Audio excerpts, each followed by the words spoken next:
Assalamualaikum warahmatullahi wabarakatuh. Innal hamdalillah nahmaduhu wa nasta'inuhu wa nastaghfiruh wa na'udzu billahi min shururi anfusina wa min sayyiati a'malina. May yahdihillahu fala mudilla lahu wa may yudlil fala hadiya lahu. Ashhadu an la ilaha illallah wahdahu la syarika lahu wa ashhadu anna Muhammadan 'abduhu wa rasuluh. La nabiyya wa la rasula ba'dah. Allahumma salli wa sallim ala nabiyyina Muhammadin wa ala alihi wa ashabihi ajma'in. Ya ayyuhalladzina amanu ittaqullaha haqqa tuqatih wa la tamutunna illa wa antum muslimun. Ya ayyuhalladzina amanu ittaqullaha wa qulu qawlan sadida yuslih lakum a'malakum wa yaghfir lakum dhunubakum. وَمَنْ يُطِعِ اللَّهَ وَرَسُولَهُ فَقَدْ فَازَ فَوْزًا عَظِيمًا وَبَعْدْ فَإِنَّ أَصْدَقَ الْحَدِيثِ كِتَابُ اللَّهِ وَخَيْرَ الْهُدَى هُدَى مُحَمَّدٍ صلى الله عليه وآله وسلم وشر الأمور محدثاتها وكل محدثة بدعة وكل بدعة ضلالة وكل ضلالة في النار. أما بعد أيها الإخوان والأخوات في الله a'azzani Allah wa iyyakum, para ikhwan dan juga akhwat, saudara-saudariku jamaah salat zuhur Masjid Nur Salma yang semoga dimuliakan oleh Allah Subhanahu wa taala. Alhamdulillah, kita sangat bersyukur kepada Allah Subhanahu wa taala di siang hari ini memasuki hari keempat di bulan Jumadal Ula 1446 Hijriah yang juga bertepatan dengan tanggal 6 November 2024. Bi'aunillahi wa taufiqihi, dengan pertolongan serta taufik dari Allah Subhanahu wa taala, kita semua bisa berkumpul di masjid yang kita cintai ini untuk sama-sama menghadiri majlis yang sangat mulia, yaitu majlis ilmu yang insyaallah sangat kita yakini dan penuh harap semoga lewat majlis ini menjadi salah satu sebab yang akan memudahkan langkah kita semua untuk bisa masuk ke dalam syurganya Allah Subhanahu wa taala. Sebagaimana yang Nabi SAW telah janjikan, man salaka tariqan yaltamisu fihi ilman sahalallahu lahu bihi tariqan ilal jannah. Barang siapa yang melangkahkan kaki untuk bisa hadir ke dalam majlis ilmu, maka Allah akan mudahkan jalan orang tersebut untuk bisa masuk ke dalam syurganya. Mudah-mudahan kita dapat fasilitas tersebut, Allahumma amin. Baik Bapak Ibu jamaah sekalian, semoga dimuliakan oleh Allah Subhanahu wa taala. Masih dalam serial Qasasul Anbiya, kisah-kisah para nabi, dan insya Allah seraya memohon pertolongan kepada Allah Subhanahu wa taala, kita di siang hari ini akan membahas kisah Nabi Nuh alaihissalam. Nabi yang memiliki banyak keistimewaan, ya. Nabi yang sangat mulia. Allah Subhanahu wa taala menyebutkan kisah beliau di banyak surah dalam Al-Quran. Di antaranya surah Al-A'raf, kemudian di surah Hud, ada juga di surah Al-Mu'minun, ada juga di surah Al-Qamar. Begitu juga Allah sampaikan di dalam surah yang nama surah tersebut tidak lain adalah nama beliau, yaitu surah Nuh. Ya. Jadi berulang-ulang Allah menyebutkan tentang kisah beliau, dan ini tentu menunjukkan tentang keutamaan beliau. Nah, ada beberapa manfaat yang begitu besar ya ketika Allah menyampaikan kisah Nabi Nuh di banyak surah. Sebagaimana firman Allah Subhanahu wa taala dalam surah Al-A'raf ayat 176. Faqsusil qasasa la'allahum yatafakkarun. Maka ceritakanlah kepada mereka kisah-kisah tersebut agar mereka itu berfikir, agar mereka bisa mengambil banyak pelajaran. Ya, karena memang di kisah-kisah para nabi itu terkandung banyak pelajaran yang bisa kita aplikasikan di dalam kehidupan. Sebagaimana juga firman Allah Subhanahu wa taala di dalam surah Yusuf ayat 111. Laqad kana fi qasasihim ibratun liulil albab ma kana haditsan yuftara. Sesungguhnya pada kisah-kisah mereka, itu kisah-kisah para nabi, itu banyak sekali pengajaran bagi orang-orang yang berakal.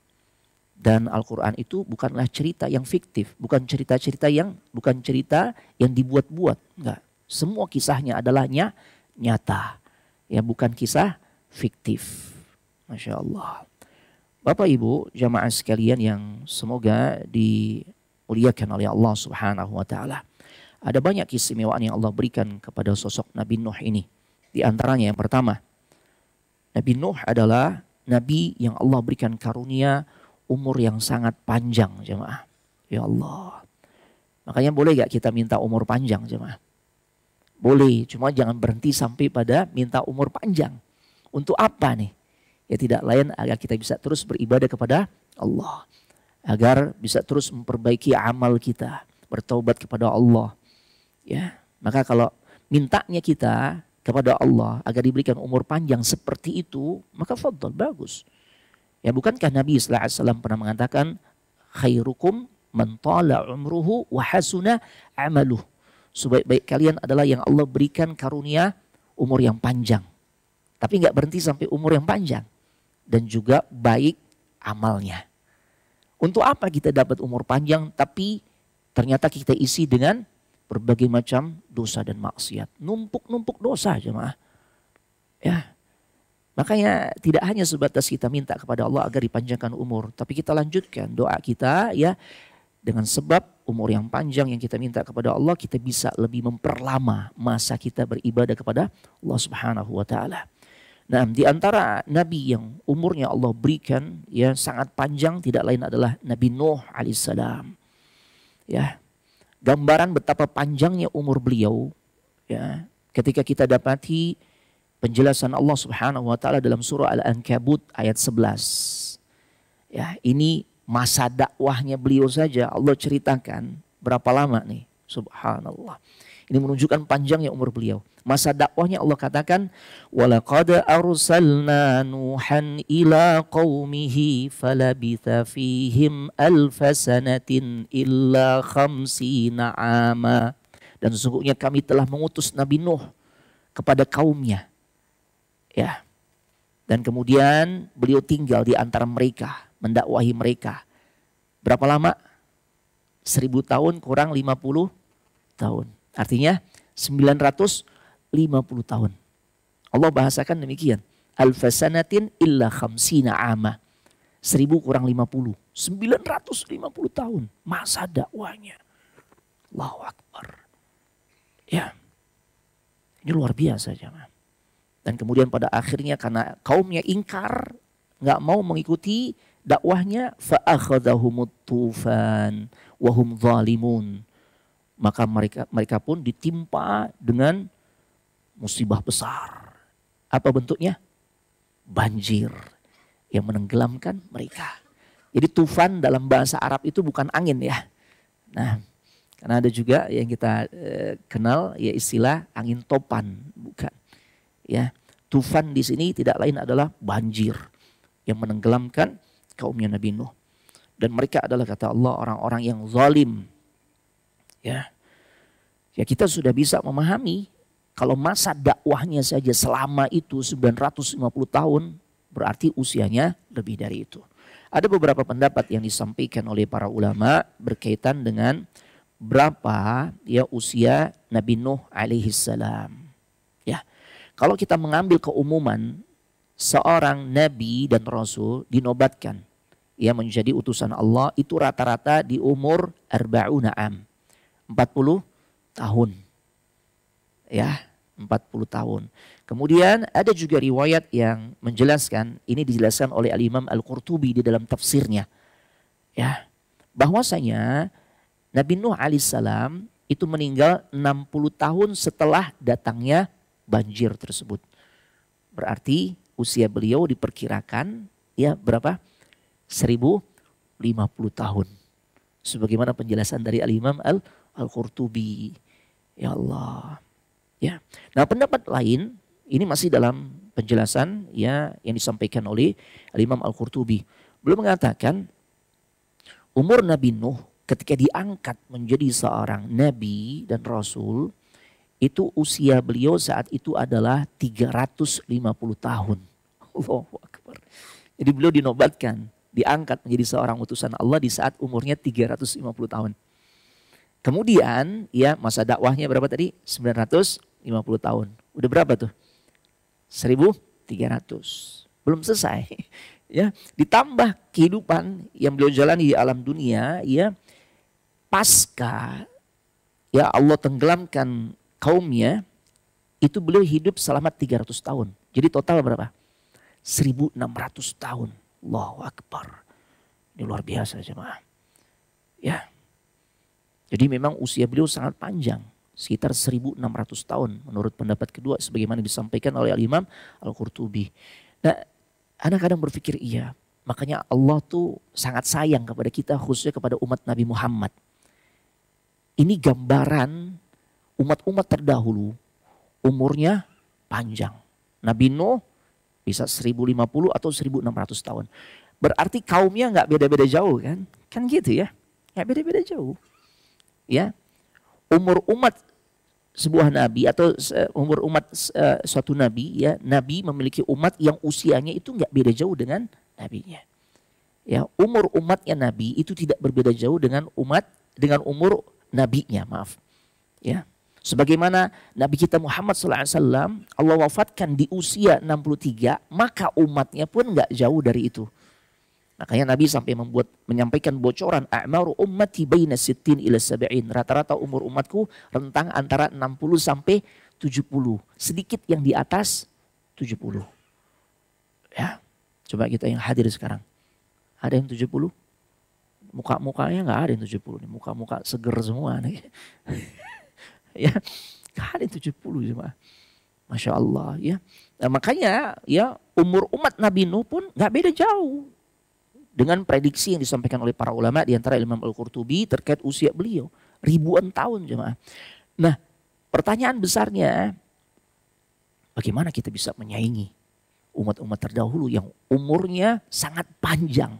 Otomatis masa atau durasi mereka beribadah kepada Allah pun sangat panjang. Dan kesempatan mereka untuk mengumpulkan amal saleh, mengumpulkan pahala di sisi Allah juga sangat besar, sangat panjang masanya. Terus gimana dengan kita? Ya Allah, makanya Allah berikan kekhususan yang hanya ya Allah kasih kepada umat Nabi Muhammad. Di antaranya ma yata'allaq bil makan waz zaman. Ya, hal-hal yang berkaitan dengan tempat yang bisa mendongkrak amal saleh kita atau nilai pahala ibadah kita. Misalnya kita sholat di Masjidil Haram 100.000 kali. Ya, bahkan lebih baik dibandingkan kita sholat di tempat lain. Itu kalau 100.000 kali, kalau kita jadikan tahun, itu kurang lebih sekitar 270 tahunan tuh. Kita sekali sholat di sana seperti kita sholat 270 tahun di tempat lain. Allahu Akbar. Ini karunia dari Allah. Tidak lain di antaranya kata para ulama, ya, tujuannya agar kita bisa bersaing dengan umat-umat terdahulu yang umurnya panjang. Belum lagi Ramadan. Ada Lailatul Qadar. Satu malam nilainya ya lebih baik dibandingkan 1000 bulan. Atau kurang lebih kalau dijadikan tahun 83 tahun. Kita ibadah di malam tersebut bertepatan Lailatul Qadar. Yang nilainya Allah katakan khairum min alfi syahr. Lebih baik dibandingkan 1000 bulan. Lebih baik dibandingkan 83 tahun. Allahu Akbar. Padahal mungkin durasi ibadah kita saat itu mungkin sejam 2 jam ya. Tarawih berapa lama di Ramadan kita? Indonesia berapa lama biasa durasi sholat tarawihnya? Ustaz Nabahan. Di Centennial berapa? Sejam ada? Sejam. Wah, cakep tuh. Kalau sejam prestasi tuh. Ya. Karena umumnya kalau di Indonesia kurang dari 1 jam. 40 menit. Atau 45. Bahkan biasanya yang 45 ini diselingi dengan kultum lagi. Ya Allah. Ya, itu kalau 1 jam udah bagus tuh. Cuma ana sih ya menyarankan jangan lebih dari 1 jam. Karena biasa jamaah sudah mulai resah jemaah. Dan kalau sudah mulai resah, biasanya sudah mulailah ya bikin hal-hal yang nggak pada tempatnya, ide-ide kreatif, dehem buatan lah gitu ya, ngasih kode ke imam biar cepat selesai. Nah, ini luar biasa, Lailatul Qadar 83 tahun. Pada durasi ibadah kita boleh jadi 1 jam, tambah baca Al-Quran setengah jam atau 1 jam. Jarang di antara kita tuh yang sampai beribadah di 10 hari terakhir semalam suntuk, enggak. Ya, anak pribadi pun ya kita manfaatkan fasilitas yang Nabi sampaikan. Man qama ma'al imam hatta yansarifa kutiba lahu qiyamul lailah. Ya, barang siapa yang sholat bersama imam Sampai imam menyelesaikan sholatnya, kita ikut selesai. Di sini misalnya kita ikut di Centennial, di Nur Salma. Ya, 11 rakaat Ustaz ya. 11 rakaat. Kita ikut 11 rakaat. Maka Nabi katakan dicatat. Nilai sholat malam kita, sholat tarawih kita di Ramadan itu seperti kita kerjakan semalam suntuk tuh. Ya kan? Pasti kita ambil fasilitas itu. Ya. Nah, kalau yang benar-benar full kayaknya enggak deh. Benar-benar kita isi dengan ibadah. Enggak. Tapi nilainya bisa Allah lipat gandakan 83 tahun. Bahkan lebih dari itu. Khairum min alfi syahr. Ya, makanya diberikan kekhususan tersendiri pada umat Nabi Muhammad. Yang bentuk-bentuknya berupa tempat, berupa waktu dan sebagainya. Belum Dzulhijjah dan momen-momen lainnya. Ya, taib. Nah, kita kembali kepada Nabi Nuh, itu diberikan umur yang sangat panjang. Ya Allah. Ya. Nah, ini sepertinya gennya memang seperti itu jemaah ya. Nah, gennya atau onderdilnya memang kayak gitu. Karena ada juga Syekh Abdul Razak pernah cerita. Beliau punya murid, itu orang-orang dari Aljazair. Itu memang umurnya panjang tuh. Ya, cerita dari muridnya dan disampaikan juga oleh Syekh Abdul Razak itu umurnya bisa 120-130 tahun. Di Aljazair. Ya, sehingga kalau ada orang yang meninggal di usia 70 tahun, wah, mereka sedih banget. Dan sambil mengungkapkan kalimat kesedihan dengan mengatakan apa? Kesian banget, masih kecil udah meninggal, 70 tahun. Ya, karena umur mereka panjang. Ya, gennya atau apa istilahnya, mungkin onderdilnya itu dikasih sama Allah panjang umurnya. Masya Allah. Ya, ini luar biasa. Nabi Nuh diberikan umur yang sangat panjang. Ya, taib. Dan beliau sangat sabar jemaah. Ya, beliau sangat sabar di dalam mendakwahi kaumnya. Ya Allah, bayangkan masa selama itu luar biasa. Beliau terus ngebimbing umatnya agar ke jalan Allah. Ini kan tugas yang sangat berat jemaah. Gak mudah kita untuk bisa mengamalkan hal yang seperti itu. Berdakwah terus, ngajak orang ya ke jalan Allah selama itu. Kadangkala yang membuat kita berhenti di tengah jalan, kita udah gak sabar. Udah selesai deh Ustaz, anak udah gak sanggup Ustaz. Ya Allah. Ya. Anak dakwahi yang ada, anak justru difitnah. Ini, itu, macam-macam. Udah selesai. Terserah deh. Mereka mau tetap sesat, mau enggak terserah mereka. Tuh. Bahkan kadangkala ya ketika ditanya antum ketika mendakwahi pakai dalil gak? Ya enggak sih Ustaz, anak enggak paham dalil tuh kan. Enggak paham dalil. Syuf. Terus merasa kita menganggap, waduh udah cukup dakwah kita. Udah gitu kadang ngevonis lagi. Ya Allah Ustaz, ini keluarga anak udah dakwahi. Berapa lama antum dakwahi? Ya ada sih setengah tahun Ustaz. Ya Allah. Ini 950 tahun jemaah, tetap bersabar. Dan beliau enggak kasih bangetan, ini kan kebangetan jemaah. 950 tahun umatnya yang mau mengikuti dakwah beliau berapa jemaah? Takriban itu kurang lebih sekitar ya 80-an orang jemaah. Artinya untuk dapat satu pengikut itu membutuhkan waktu kurang lebih sekitar 12 tahunan jemaah. 11 sampai 12 tahun untuk dapat satu pengikut. Ya kalau 950 tahun pengikutnya cuma 80-an tuh yang naik ke perahunya. Allahu Akbar. Tapi nggak pernah keluar lewat lisannya vonis-vonis buruk terhadap kaumnya. Ini kadangkala baru 6 bulan. Ustaz, lebih baik Anda selesai ngedakwain keluarga Anda. Abu Jahal semua Ustaz. Ya Allah. Abu Jahal ya mah. Subhanallah. Fir'aunnya umat ini jemaah. Itu Abu Jahal kan, apa kata Nabi? Gelar apa yang Nabi berikan kepada Abu Jahal? Fir'aunnya umat ini jemaah. Jangan begitu.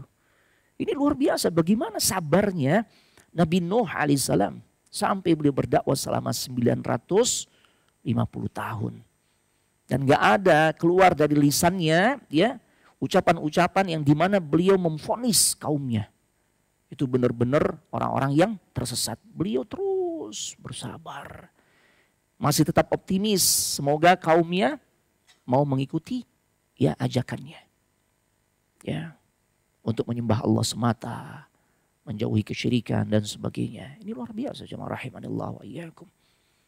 Ya. Nah, ada satu ayat jemaah yang ini menunjukkan betapa sabarnya beliau dan sekaligus juga menjadi parameter buat kita untuk memahami keberhasilan sebuah dakwah itu bukan diukur oleh banyaknya umat atau banyaknya jamaah. Nah, ini ya. Yuk kita simak firman Allah di dalam surah Nuh. Ya. Ayat ke-7. Apa kata Allah Subhanahu wa taala? Wa inni kullama da'awtuhum litaghfira lahum ja'alu asabi'ahum fi adhanihim wastaghshaw thiyabahum wa asarru wastakbaru istikbara. Ya. Kata Allah Subhanahu wa taala menceritakan apa yang disampaikan oleh Nabi Nuh ketika beliau mendakwahi kaumnya dan apa respon yang ditunjukkan oleh kaumnya. Kata Nabi Nuh alaihissalam, dan sesungguhnya setiap kali aku mendakwahi kaumku, setiap kali aku menyeru mereka agar beriman kepada Allah. Ya. Dan tujuan Nabi Nuh alaihissalam mendakwahi kaumnya, dan kenapa beliau bisa sampai bertahan 950 tahun terus berdakwah. Padahal sikap kaumnya kita bisa tahu dari ayat ini itu luar biasa buruknya.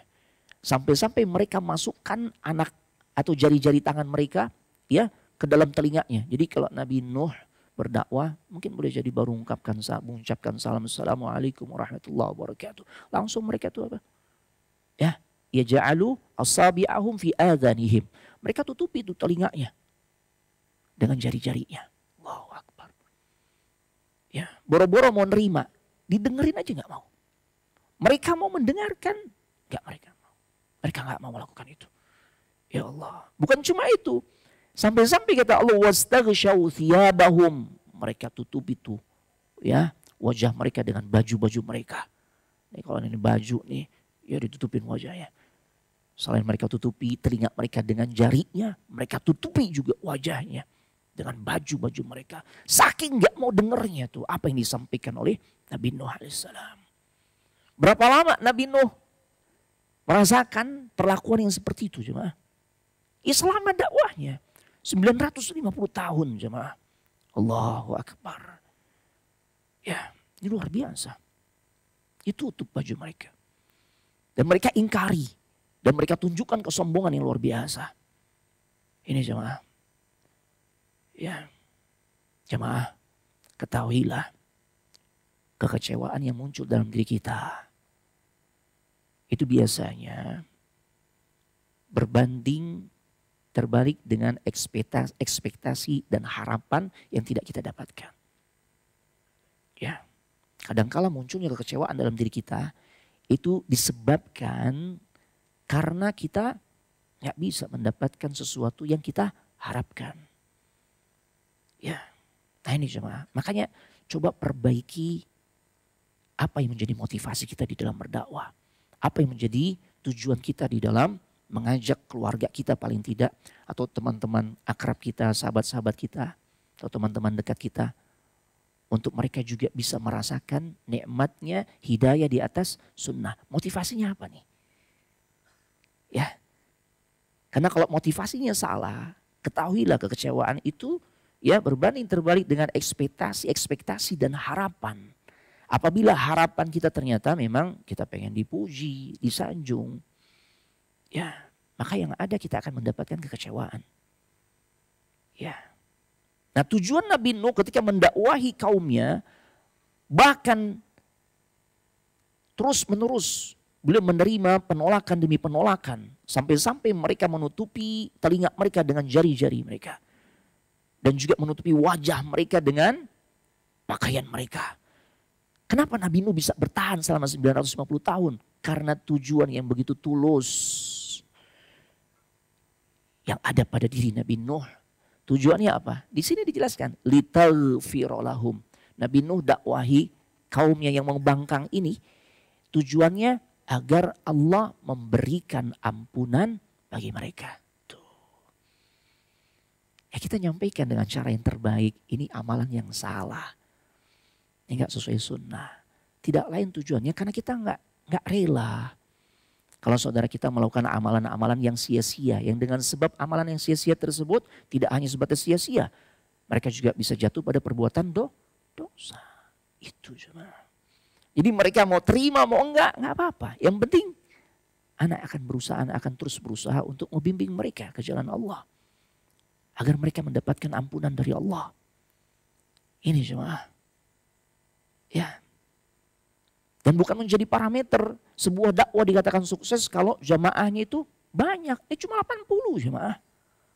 80. Ya. Makanya sampai-sampai ada yang Nabi ceritakan ya. Nabi yang berdakwah dalam waktu yang begitu lama tapi walaysa ma'ahu ahad. Enggak ada pengikutnya. Kemudian kita katakan ya tuh Nabi gagal. Dakwah lama-lama enggak ada pengikutnya. Enggak. Selama cara yang digunakan ya sudah benar sesuai dengan apa yang Allah ya bimbingkan kepadanya. Maka itu adalah keberhasilan jemaah. Ya. Jadi parameter keberhasilan bukan banyak sedikitnya jemaah. Tentu kalau memang ternyata pengikutnya banyak, fadl, keutamaan. Sebagaimana pengikutnya Nabi kita Muhammad SAW. Kan umat terbanyak kan? Umat terbanyak. Ya ketika Nabi diperlihatkan di sebuah ufuk. Ternyata Nabi melihat satu kaum yang jumlahnya sangat banyak. Dan beliau mengira, oh ini kaumku nih, umatku. Ternyata bukan, itu umatnya siapa? Nabi Musa. Tapi Nabi diperlihatkan lagi ke sisi yang lain. Umat yang sangat banyak. Dan ternyata itulah umat Nabi Muhammad SAW. Ya, Masya Allah. Ini jemaah. Ya. Yang kedua keistimewaan Nabi Nuh alaihissalam. Nabi Nuh alaihissalam dikatakan oleh sebagian ulama, beliau adalah Abul Bashar As-Sani. Bapak moyang manusia yang kedua. Ya, kita tahu Abul Bashar, bapaknya manusia itu adalah Nabi Adam alaihissalam. Tapi kemudian kenapa disematkan juga ya gelar Abul Bashar As-Sani, bapak manusia yang kedua kepada diri Nabi Nuh alaihissalam. Ya, tidak lain disebabkan karena di saat Allah mendatangkan azab kepada kaumnya berupa tufan, banjir besar, kemudian Allah tenggelamkan semua kaumnya yang gak beriman. Yang selamat sekitar berapa? 80-an. Dan mereka-mereka lah yang kemudian ya mereka selamat dengan sebab naik ke bahteranya Nabi Nuh alaihissalam. 80-an jemaah. Ya Allah. Tapi kemudian para ulama menjelaskan di antara para mufassirin. Kemudian muncul generasi berikutnya. Ya, itu kan dimatikan semua oleh Allah lewat banjir besar. Kemudian umatnya sebanyak 80 yang beriman itu ternyata tidak beranak pinak, tidak berkembang biak. Ya. Nah terus generasi berikutnya berasal dari siapa? Dari putra-putra beliau. Ya, banyak ahli tafsir menjelaskan. Ketika menafsirkan ayat Al-Quran surah As-Saffat ayat ke-77. Di dalam ayat tersebut Allah berfirman, وَجَعَلْنَا ذُرِّيَّتَهُ هُمُ الْبَاقُونَ. Ya. Dan kami jadikan anak cucunya Nabi Nuh orang-orang yang akan melanjutkan keturunan. Tuh. Jadi yang 80 itu selesai, berhenti. Mereka nggak beranak pinak, nggak berkembang biak. Yang berkembang biak tidak lain kalau lewat ayat ini kita menjadi tahu. Semua berasal dari anak cucunya Nabi Nuh. Dijelaskan oleh para mufassirin, ada 4 orang. Nabi Nuh punya 4 orang anak dan semuanya laki-laki. Ya, yang pertama namanya Sam, yang kedua Ham, yang ketiga Yafis. Ya, dan yang keempat Iyam. Iyam inilah yang kemudian sebagian mufassirin menyebut dengan nama yang lain yaitu Kan'an yang ingkar.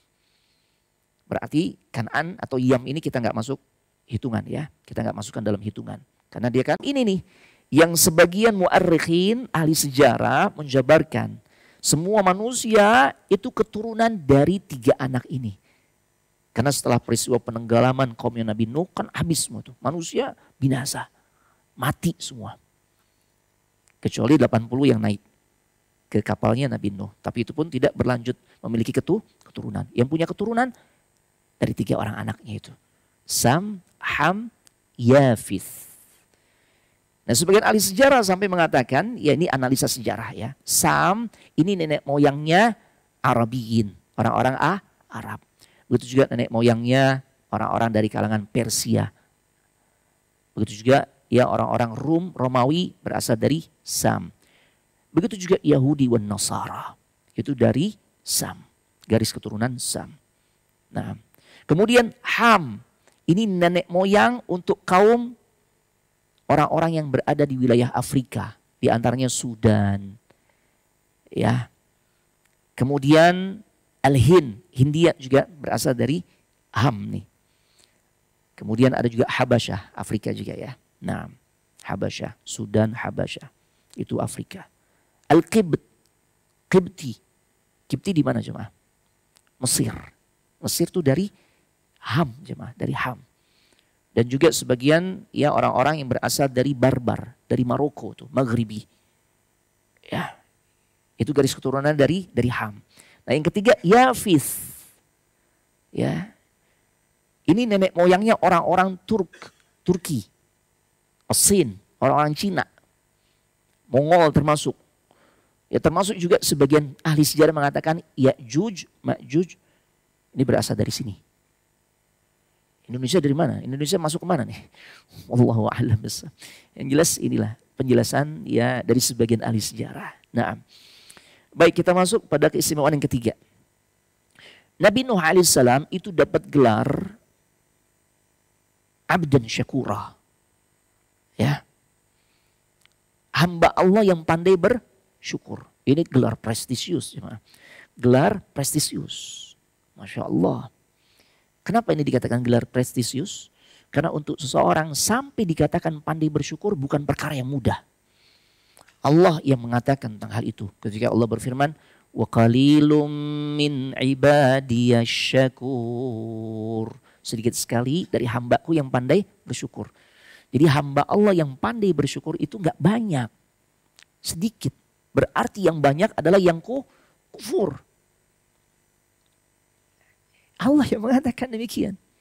Makanya pantas kan kalau kemudian Umar ibn al-Khattab sering Anda sampaikan. Di antara doa yang sering beliau juga sampaikan kepada Allah. Bunyi lafaznya adalah Allahumma ja'alni minal qalil. Ya Allah jadikan aku termasuk golongan hamba-Mu yang sedikit. Siapa yang sedikit ini? Yang dimaksudkan? Yang pandai bersyukur. Nabi Nuh dapat gelar itu. Abdan syakura. Sebagaimana yang Allah firmankan dalam surah Al-Isra ayat ketiga. Innahu kana abdan syakura. Ya sesungguhnya dia yaitu Nabi Nuh alaihissalam adalah hamba Allah yang pandai bersyukur. Ya Allah. Ya. Terkait gelar ini juga ada di dalam hadis. Ya. Ketika nanti kita dalam riwayat yang sangat masyhur, ketika manusia berada di padang mahsyar, jarak matahari didekatkan. Ya, sampai berapa mil? 1 mil. Ya Allah. Ya, kalau kita giring mil itu jarak yang ada di dunia, itu kan kurang dari 2 kilometer kan? Jarak yang sangat dekat. Dan kondisi kita nih, kebanyakan manusia bercucuran keringatnya. Dan gambaran keimanannya itu tampak dari kondisi keringatnya. Ya, ada yang keringatnya sampai al-ka'bain, mata kaki, ada yang sampai lutut, ada yang sampai pinggang, ada yang kelelep jemaah. Allahu Akbar. Ya. Artinya saat itu adalah masa yang berat dan di mana semua manusia berharap Allah segerakan hisab. Allah gelar persidangan. Itu. Kita nggak betah jemaah nunggu terlalu lama. Ya. Dan nunggunya kan dalam masa yang lama kan. 50 aman. 50 alfa sanah. Afwan. 50.000 tahun jemaah. Masa menunggu di mahsyar. Ya Allah. Ya kita kalau berada di tempat yang panas, ya Allah, kan kita nggak betah-betah berlama-lama jemaah. Kita udah pengen cepat-cepat masuk ruangan yang ada AC-nya, yang ada kipasnya kan gitu ya. Ini bayangkan jemaah, di mahsyar jarak matahari didekatkan. Makanya manusia berbondong-bondong datang kepada di antaranya Nabi Adam. Yang kedua, ketika Nabi Adam endingnya mengatakan nafsi, nafsi.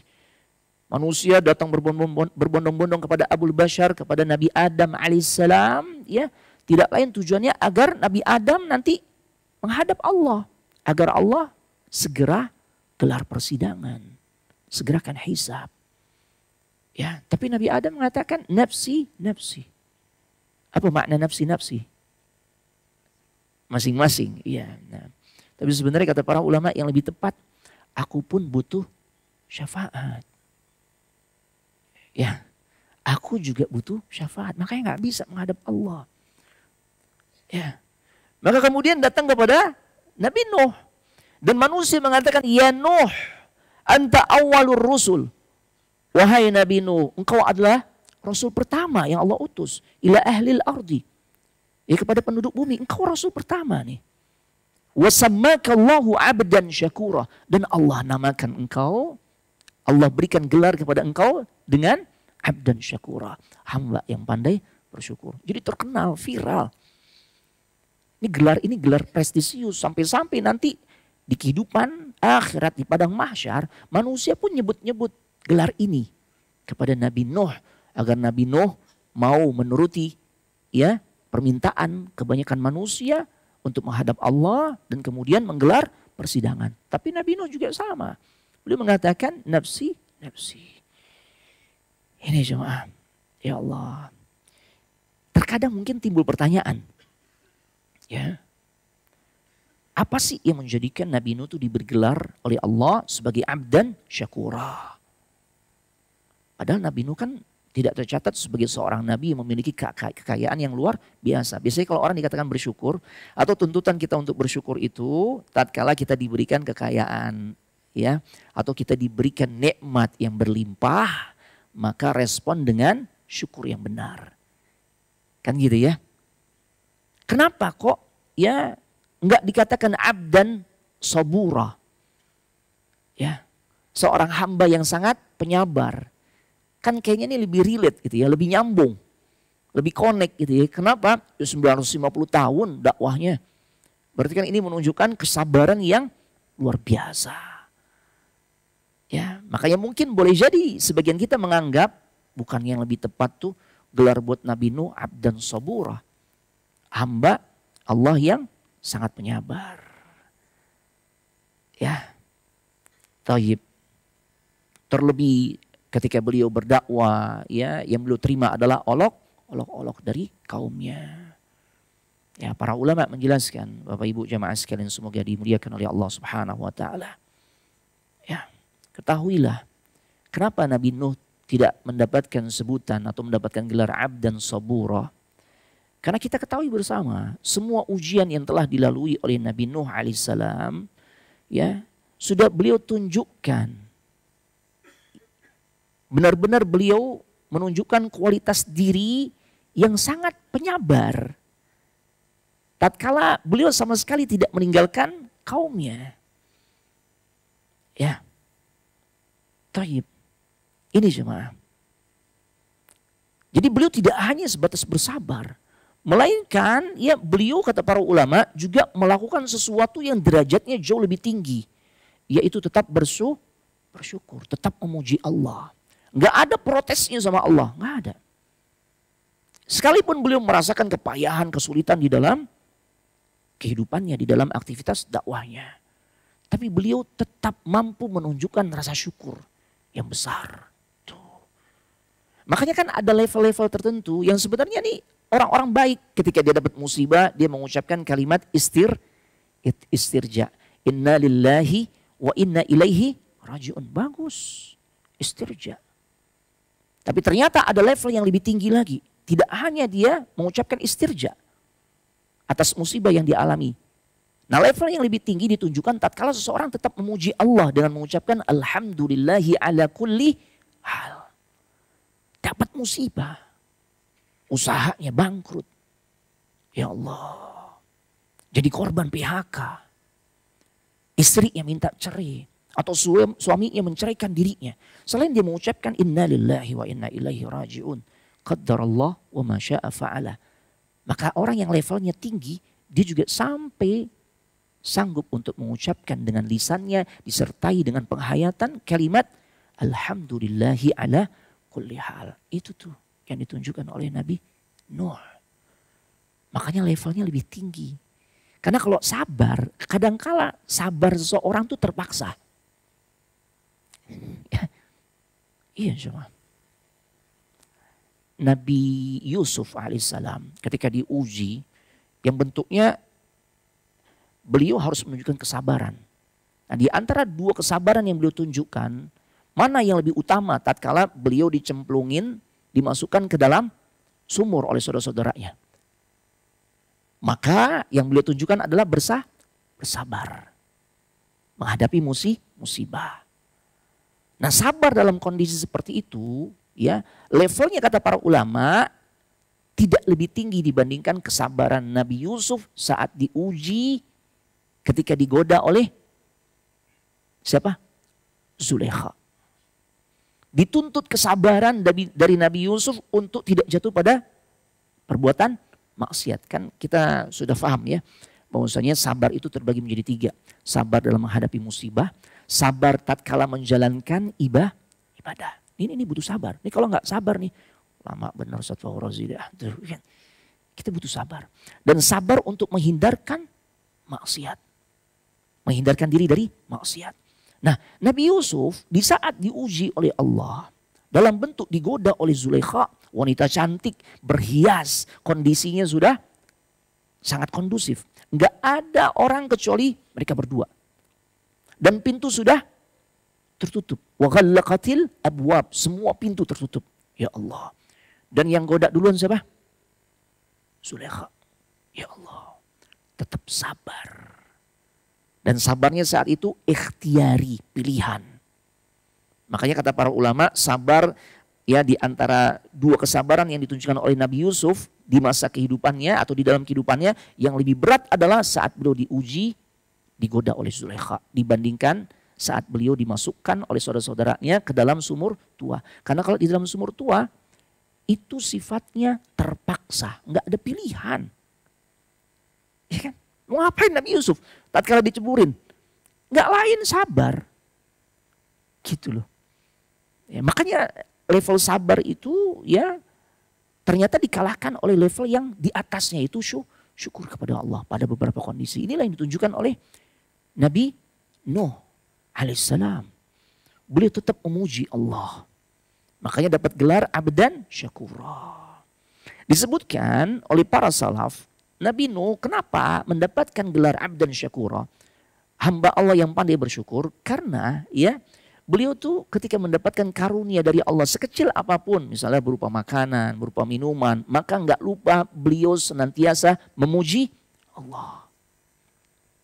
Ya, tatkala beliau mendapatkan makanan, oh alhamdulillah, karena kalau bukan karena pemberian Allah, maka beliau tidak bisa menghilangkan rasa laparnya. Ya, minum sama, puji Allah. Tuh. Ya. Begitu juga tatkala beliau mendapatkan pakaian, memakai baju, dia puji Allah. Ya, karena kalau bukan karena pemberian dari Allah, beliau nggak bisa punya pakaian, beliau akan telanjang, coba. Make sendal, syuh, luar biasa, memuji Allah. Jadi selalu memuji dan memuji Allah. Ini jemaah. Jemaah, kalau kita mau jujur, pemberian Allah kepada kita, ya, itu sepertinya jauh lebih besar dari si materi ya, dibandingkan apa yang Allah telah berikan kepada Nabi Nuh alaihissalam. Ya, ini banyak fasilitas yang memudahkan kita di dalam menjalani kehidupan ini, yang artinya itu adalah pemberian dari Allah. Ya, cuma kadangkala atau seringkali, ya, kalimat yang sering keluar dari lisan kita adalah bukan pujian terhadap Allah. Tapi, apa jemaah? Ya, keluh kesah. Ya Allah. Makanya pantas Nabi SAW mengingatkan kita. Kalau kita ingin pandai bersyukur, paling tidak Kita sorotlah 3 nikmat yang Allah berikan kepada kita. Nggak usah banyak-banyak. 3 nikmat saja yang menjadi sorotan bagi kita sehingga kemudian menjadikan kita bisa pandai bersyukur. Nggak usah banyak-banyak, 3 saja. Yang Nabi katakan, man asbaha minkum aminan fi sirbih. Barang siapa yang di pagi hari dia mengawali harinya mendapatkan nikmat rasa aman. Tuh, kita semua bisa berangkat ke kantor, bisa berangkat ke tempat usaha, bisa berangkat ke tempat kajian, dapat nikmat rasa aman. Bisa berangkat ya dengan rasa aman melaksanakan ibadah. Allahu Akbar. Yang kedua, mu'afan fi jasadih. Kita diberikan nikmat oleh Allah dalam bentuk kesehatan. Mu'afan fi jasadih. Ini sekarang kita sehat gak? Sehat. Kalau kita nggak sehat, nggak di sini cuma, nggak di Nur Salma. Ya, bisa jadi di rumah sakit rujukan. Kan gitu ya. Ini sehat nih. Ya. Tapi kadang jempol kesemutannya agak lama hilang. Itu faktor usia. Tapi tetap sehat ya. Begitu sehat lah. Itu biasa itu ya. Itu biasa. Intinya kita sehat cuma. Ya Allah. Yang terakhir, indahu qutu yaumi. Kita diberikan kecukupan oleh Allah untuk memenuhi kebutuhan makan kita. Bukan untuk setahun. Bukan untuk sebulan. Bukan untuk sepekan. Tapi untuk hari ini saja cuma. Ya kan? Tadi kita udah ketemu nasi uduk, ketemu lontong, Masya Allah. Nasi kuning, ya mungkin ada udah yang makan siang. Sudah ada yang makan siang tadi, ya dengan menu sate, kambingnya dan sebagainya, Masya Allah. Udah dicukupkan jemaah. Untuk hari ini saja kita sudah dicukupkan kebutuhan makan minumnya.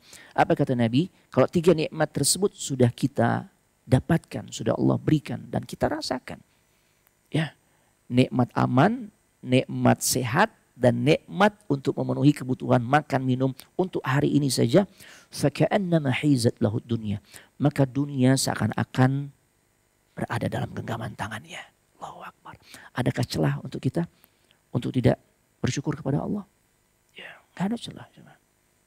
Ya, gak ada celah bagi kita untuk tidak bersyukur kepada Allah.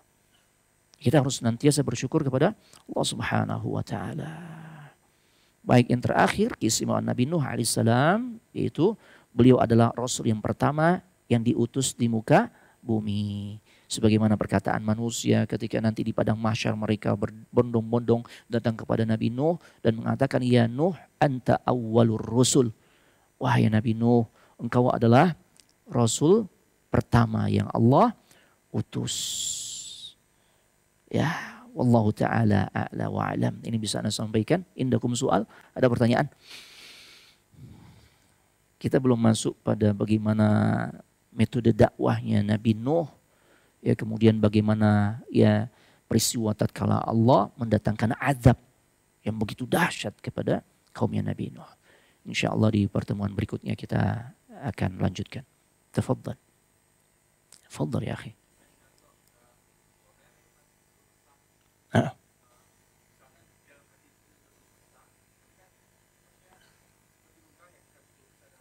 Iya.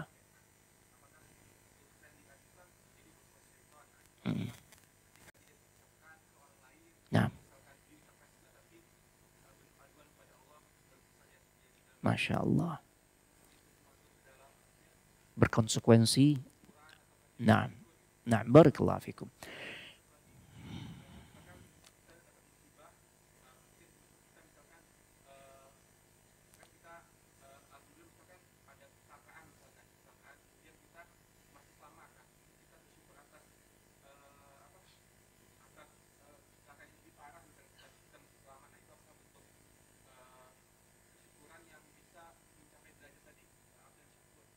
Nah, barakallahu fikum.